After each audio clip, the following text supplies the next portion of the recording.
I, who am the Sultan of Sultans, the Sovereign of Sovereigns, the distributor of crowns to the monarchs of the globe, the shadow of God upon earth. Those were the words used by the Sultan Suleiman the Magnificent when he started his letters from his desk in his palace at Topkapi in Constantinople, now known as Istanbul. Suleiman the Magnificent wasn't known as the Magnificent for nothing. He was truly the most magnificent of a line of magnificent sultans. And we're very lucky to have here in London now just a portion of that magnificence translated to the Royal Academy from Topkapi. Here behind me are the very gates to the Sultan's harem, designed by the magnificent artist Sina.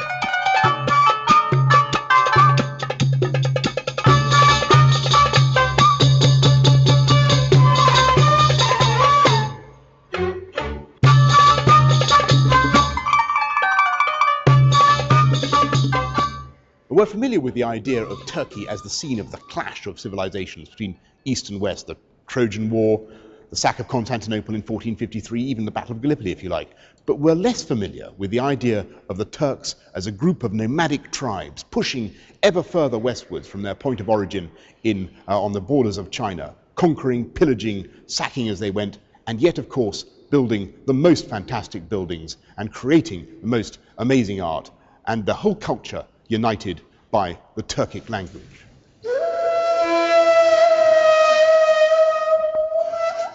The exhibition doesn't really set out to tell a single story.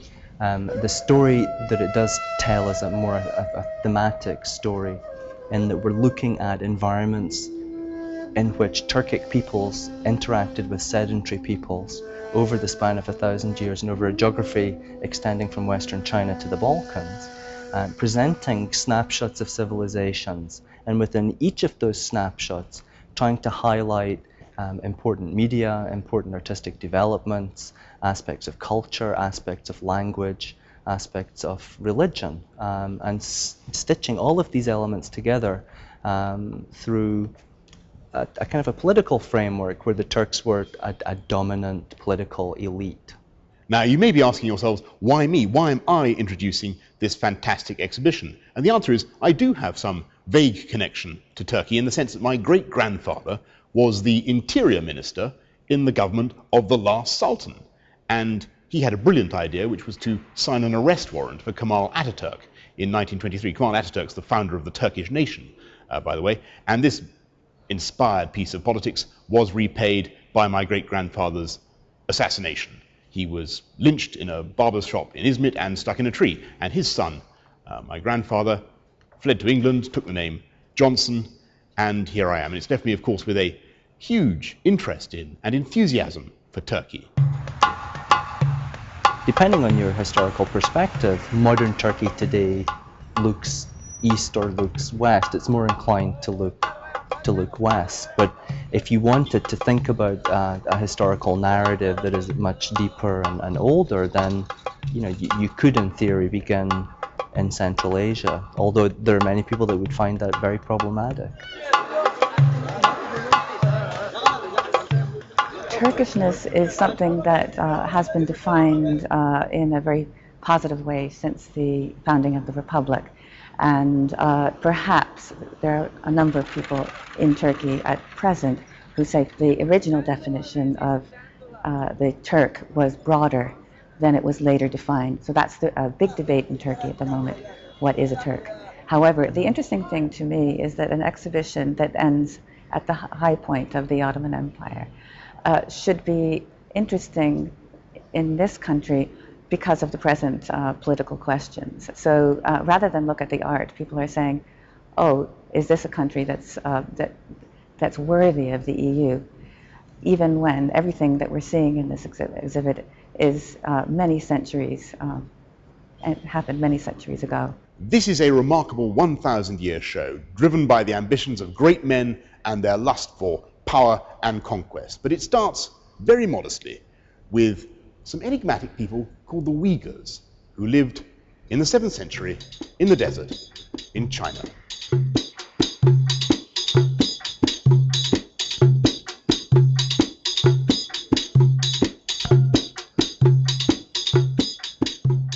The Uyghurs were a Turkic tribal confederation that grows up to power in the region of Western China and modern-day Mongolia in the 740s. The Uyghurs last until the 840s, when they themselves are supplanted by other groups. But they linger on as culture bearers and culture transmitters within the region.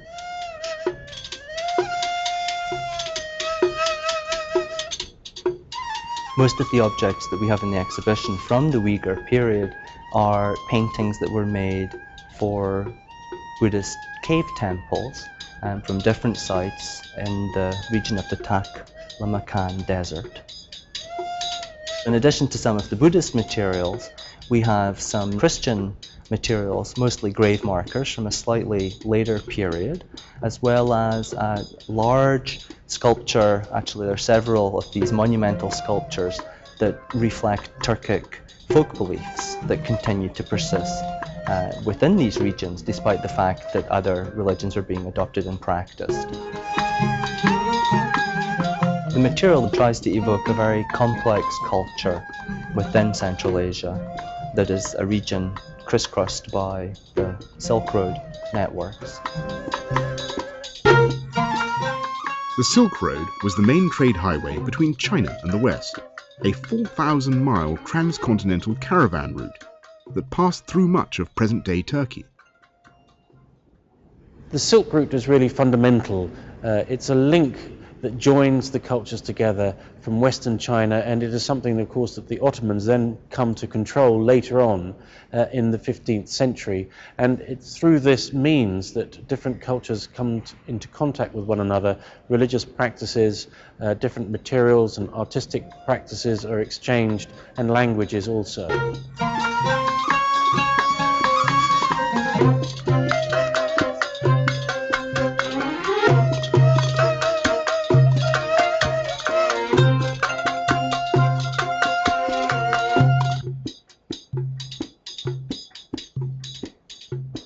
The Uyghurs really represent a kind of appetizer for this show.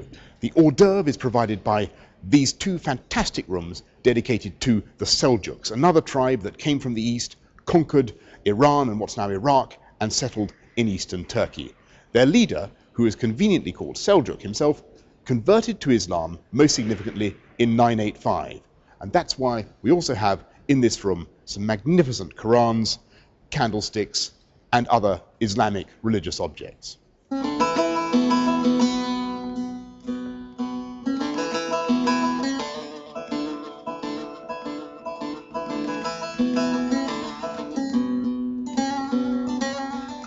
We decided to move next into the world of the Seljuks of Iran and the Seljuks of Anatolia, partly because, in a sense, they set up a pattern that is followed in the rest of the exhibition, in that they show an assimilation to Islamic culture and Islamic society in its various myriad expressions.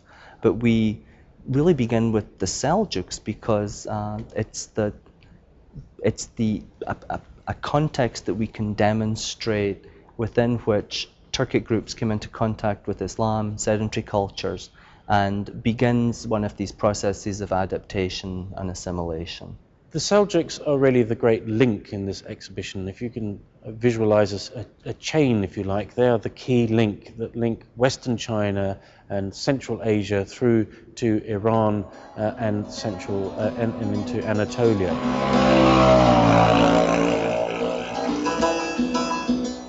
Konya was important for the Seljuks largely because it was an existing centre, an important centre amid a trade network, and because it was the place where they ended up.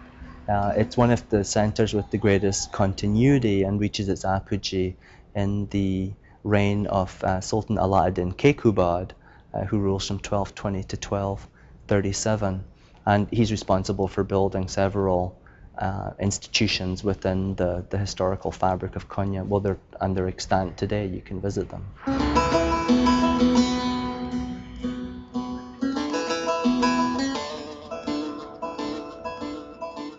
The great Seljuk Sultan Ala-ad-Din presided over a cultural renaissance in Konya and built a number of fine 13th century monuments. These include the Aladdin Mosque with its ornately carved minbar or pulpit, and several theological colleges. It becomes a centre for the Mevlevi Sufi group who follow the thinking and the writings of Jalaluddin Rumi, who dies in the late 13th century. But it's one of several mystical groups within Islam that comes to the fore in this period, although it's predominant in Anatolia. Mevlana, or Rumi, the founder of the whirling dervishes, was also a major poet, and his tomb here is now an important pilgrimage site. In a sense, his poetry isn't overtly didactic, but the cumulative legacy of his thinking and his way of living become institutionalized, if you will, like several other Sufi groups within the milieu of Konya and Anatolia. The Rumi, his philosophy is a kind of forgiveness or tolerance. What he says, come again, whoever, it doesn't matter. You could be Jew, Christian, or fire worshipper, or Buddhist, or whatever, or you could, if you break your faith 100 times, come again. There is no hopelessness with us.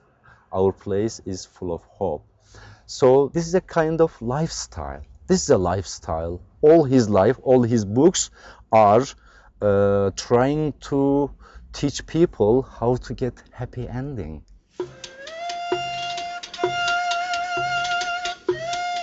Central to the practices of his order is, of course, their whirling dance.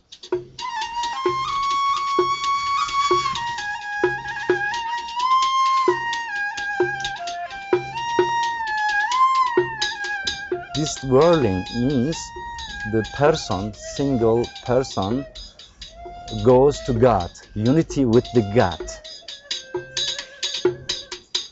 During the dance, right hand is uprise, open, left hand is downrise, meaning I am having from God, giving to the people. The turban on top is a tombstone, symbolizing tombstone. And the white dress is like a burial dress. Means this person already gone out from this material world. He joined to his God. Now he is over there.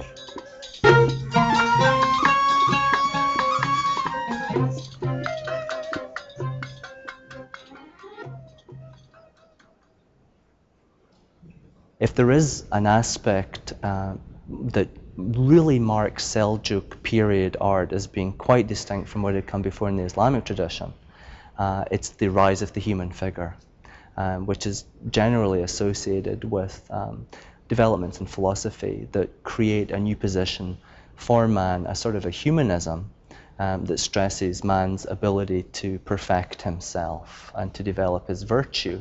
And the subject matter appears across a broad variety of medium.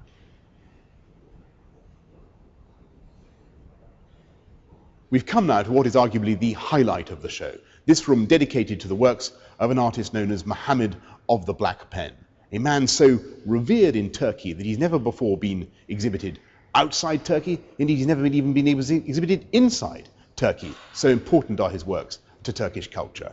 And they are the subject of extreme speculation, these fantastic pictures, as to what exactly is going on in these fascinating, almost Bruegelian scenes of donkeys, devils, nomads, and dervishes.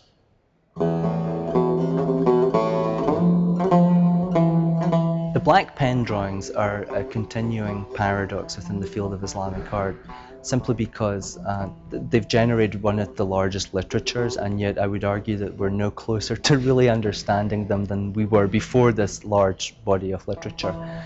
I think it's because they are such powerful subjects, powerful in visual terms, powerful in their subject matter. They're incredibly robust, elusive, enigmatic, starkly silhouetted figures against blank paper grounds, and executed in a style that is completely unlike everything that we know from the art of the book and painting that was made within the context of royal courts. Even the artist's name, Muhammad Sia Kalam, Muhammad of the Black Pen, referring to a technique of drawing, was added at a later date, so it may not even have been his name. We know no stories that might illustrate or provide meanings for these pictures. Scholars have tended to see the paintings as reflecting an actual lived experience, as if they're a kind of a reportage or a photo documentary. So they've used the paintings as the source from which to extract plausible scenarios about where he might have lived, when he might have lived. I think that most people generally agree today that he was active in the 14th century and probably somewhere in Iran or Central Asia. It's definite that these pictures are done by some nomads, are the pictures or paintings of some nomadic people who are on the move. The fact that these people are moving like Turks from one place to another and using things they have found on the way and constantly changing themselves. They do not look like Islamic miniatures, rather some strange, mysterious paintings with some sort of a Central Asian or Chinese or influence. Then the fact that we cannot attribute them easily to a single source makes them mysterious, and this mystery is perfectly appropriate for the Turkish identity because it gives also a sense of nomadic migration. Life must have been pretty grim for the characters in the Black Pen drawings. But on the steppes in the 1380s, there was an even more terrifying phenomenon, and his name was Timur, or Tamburlaine the Great. We're halfway through our 1,000-year journey, exploring the cultural riches of the Turks, from Central Asia to the Balkans. A storm of horseback is how the chroniclers describe Tamburlaine and his hordes sweeping across the plains. And this room is dedicated to the achievements of Tamburlaine, that fantastic warrior conqueror. You see here Timurid armor, an inscription of a conquest over there, and over there an extraordinary picture of Tamburlaine and his troops hurling from the walls of Baghdad the slaughtered victims of that captured city.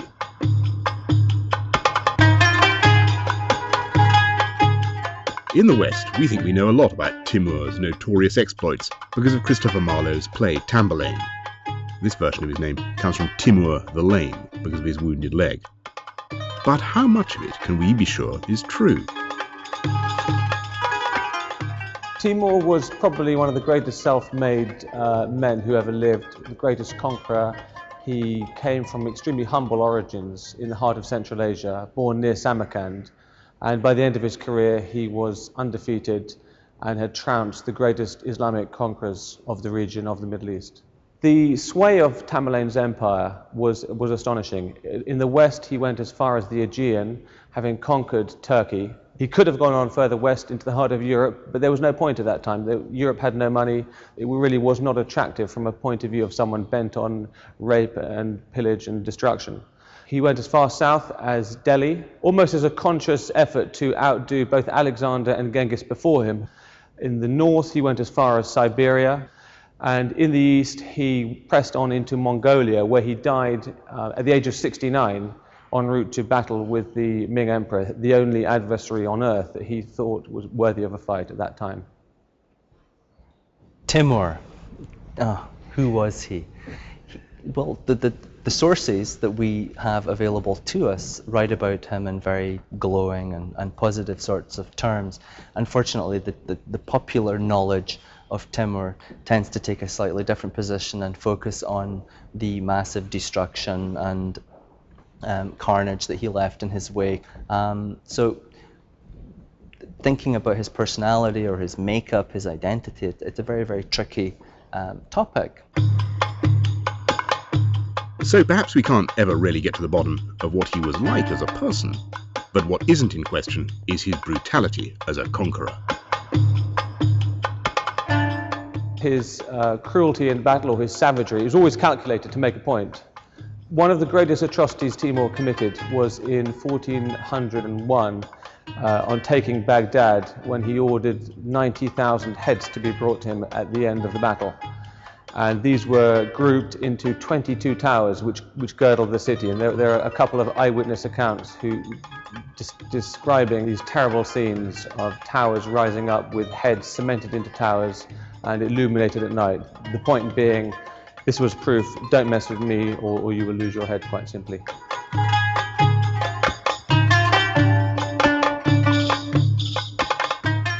As a conqueror, you can compare him very easily with Genghis Khan, but in terms of his cultural interests, he was his own man. Genghis had nothing but scorn for the settled life, for cities.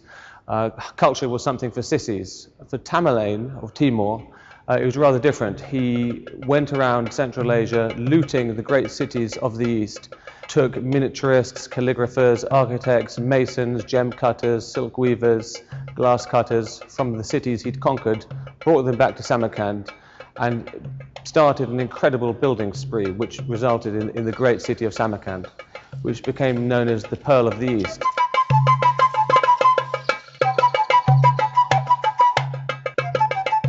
What remains in present-day Samarkand is only a small portion of what was there under Timur.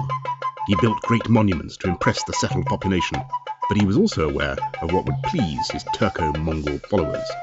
And we know he magnified his prestige with great tented palaces here, richly furnished with carpets and textiles in the true nomadic tradition.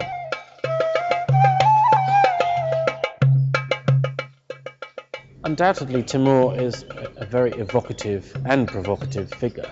One of the things that he's famous for is integrating his Central Asian origins, his steppe nomadic origins, if you like, into court life.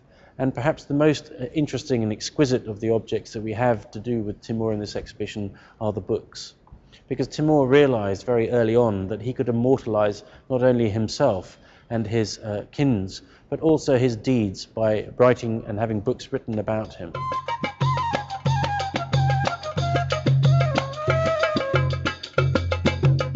And it's in these books and drawings that we can see this integration of Asian culture and a continuing influence of the art of China.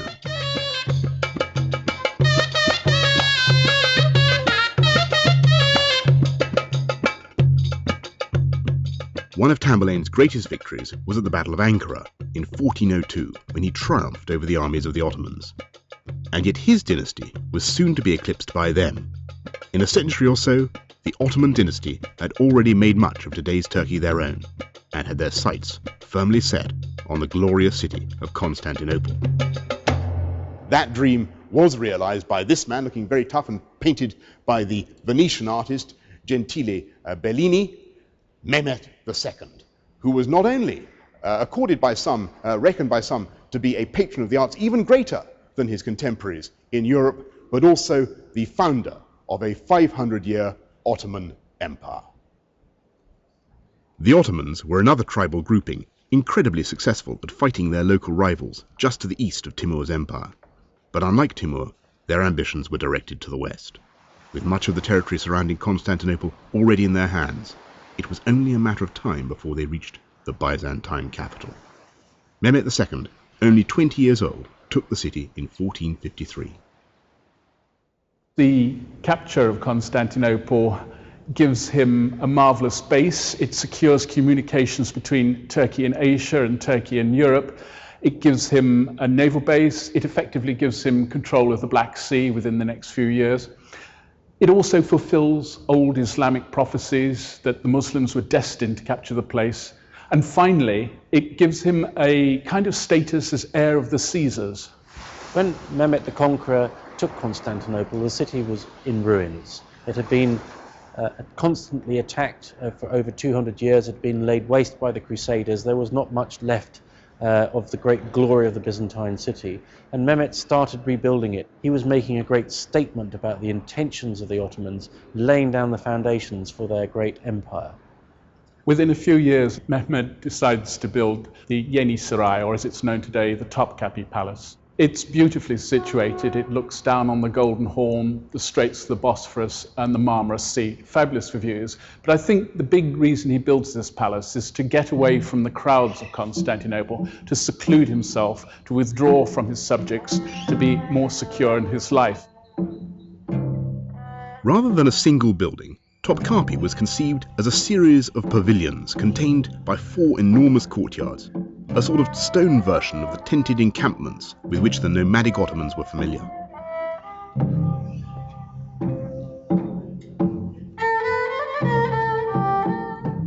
The palace has functions which a modern Western palace wouldn't necessarily have.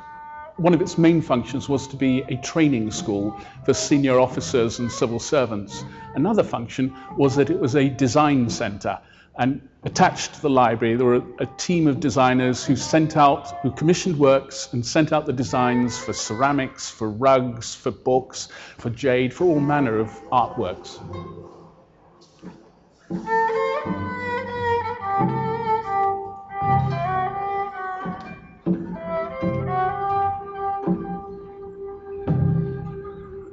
Just outside the gates or the walls of the Topkapi is the Hagia Sophia, the great Byzantine church of Saint Sophia. And this building was a fantastic creation of the Byzantines and was a great church celebrated across Christendom. And what Mehmet did was that rather than destroy this church and build a mosque on top of it, he just adapted it. He put minarets in there, he changed the situation of the altar and modified the interior to reflect Muslim belief.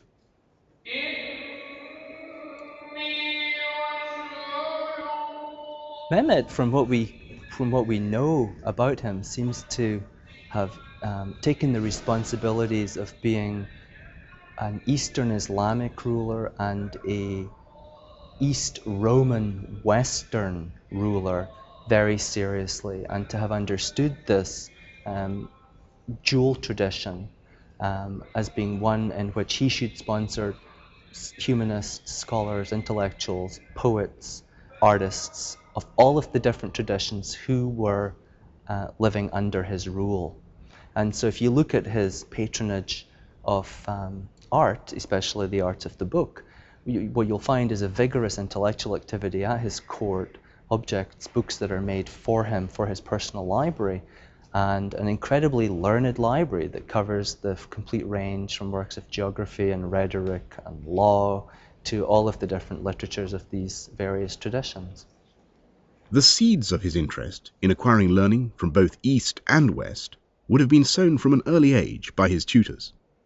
On the left-hand side of the page of Mehmet II's sketchbook, you see his attempts to devise or practice his tugra.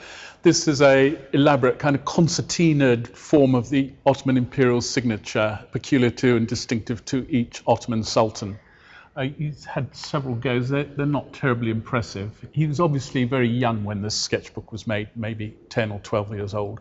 The really interesting thing, however, are these pictures down at the bottom. They're not actually very good. They're not great art. It's touching that this piece of juvenilia has been preserved in the Topkapi Palace.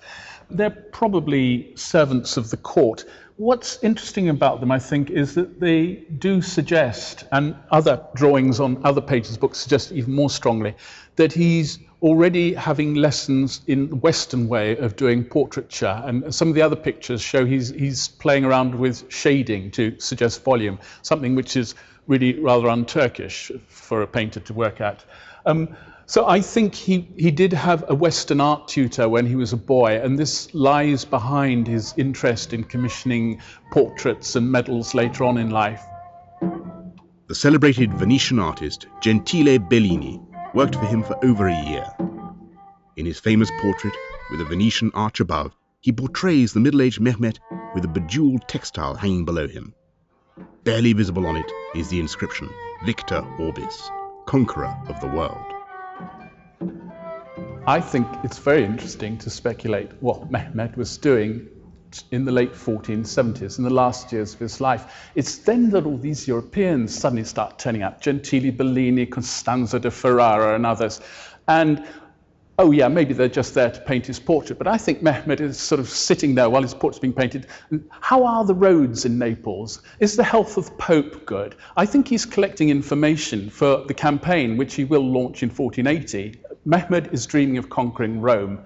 That is quite certain. The thing about Mehmed's conquest of Constantinople in 1453 is that it led people to think, Rome's next, because this is the way it was in the ancient prophecies. And I'm certain that Mehmed, in the last years of his life, was planning to conquer Rome. But just as his troops landed in Italy, Mehmed died. The venture was abandoned and his heirs turned their attention elsewhere. The Turks exhibition comes to an end with Suleiman, the Magnificent, the peak of Ottoman achievement. Among his magnificent achievements was, of course, not only his turban, which you can see behind me, with its even more magnificent turban finial exploding out of the picture, but also, of course, the Suleymaniye Mosque, the greatest achievement of Ottoman architecture.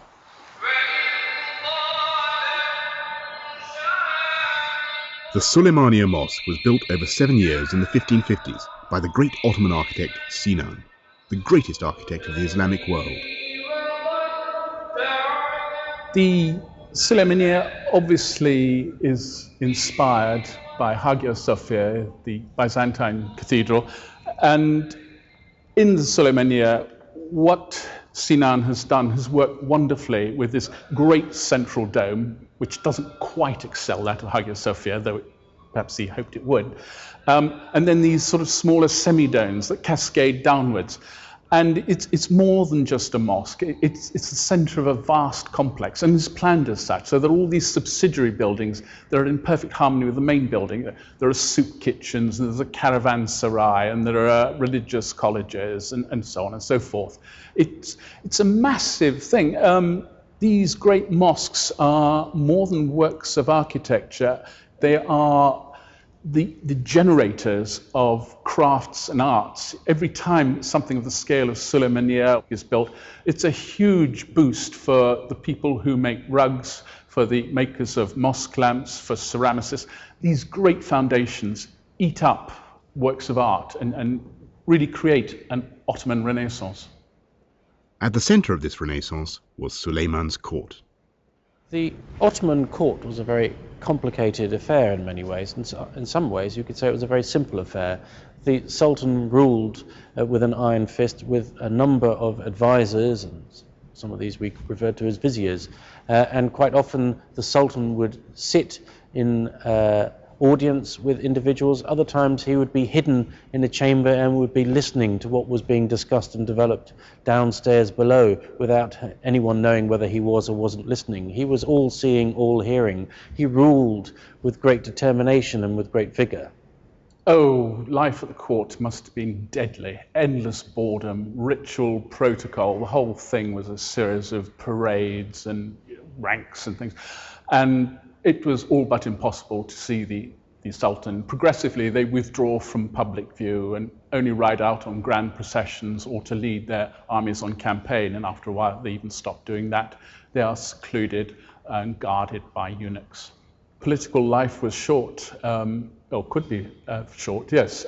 People, particularly the concubines, were liable to be sent up in a sack and hurled into the Bosphorus if they displeased.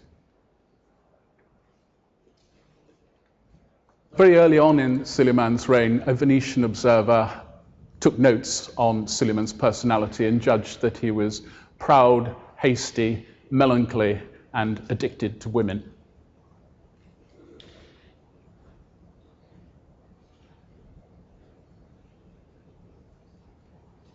There are all sorts of possible explanations for why the Ottomans decline from the 17th century onwards. One possible factor is that previously they'd just been dynastically lucky. They'd had one successful, competent sultan after another. Mehmed succeeded by Bayezid II, succeeded by Selim, succeeded by Suleiman the Magnificent.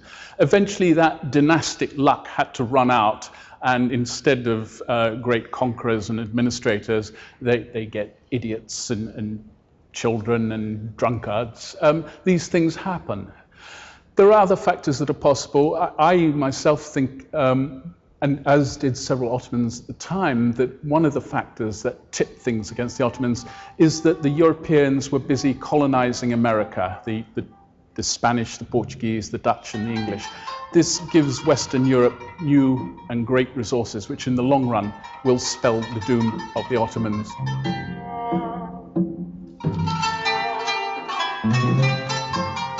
And 4 centuries on, how does this 1,000 years of complex history help us to understand Turkish identity? When you try to follow the timeline of this exhibition, one group blending into the next, acquiring the culture of the environment and then moving westward still, it's very, very hard to grasp what a Turkic people is or what a Turk might be and what indeed is happening and what sort of identity emerges from this. However, I've come to the view that I think it might be useful to think about English identity and to think about the different groups and migrations and mergings of language that we've seen here. And we do perhaps ask ourselves every once in a while, who are we and what is Englishness? A constant preoccupation with almost an anxiety with the idea of identity seems to be the only constant Turkish thing we have. That is understandable because the nation is trying to change itself, trying to westernize itself. The question is that will Turkey lose its identity, its cultural past?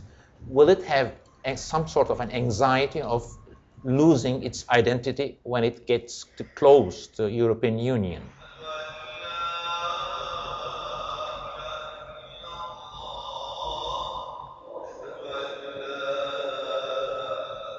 Over the past few years, we've come to divide the world into East and West. And this new metaphor has made Turkey, which has never been an easy country for outsiders to understand, even harder to understand. Because there it is, it's an Islamic country, but it's also a secular state. So which camp does it belong to?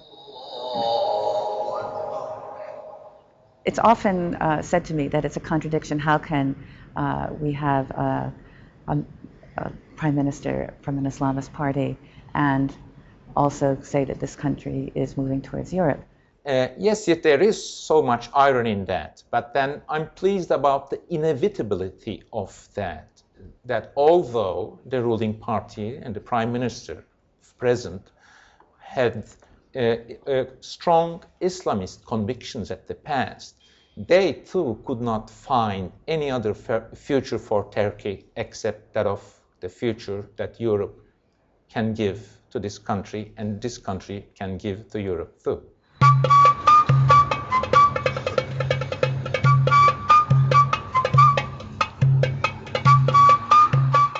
We live in a time of great paranoia, indeed I would say hysteria, about the clash of civilizations between the West and Islam.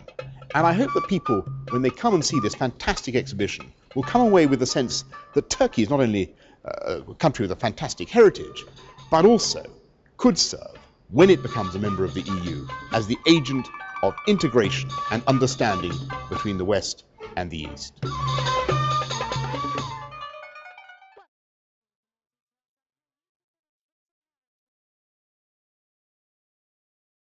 Arts.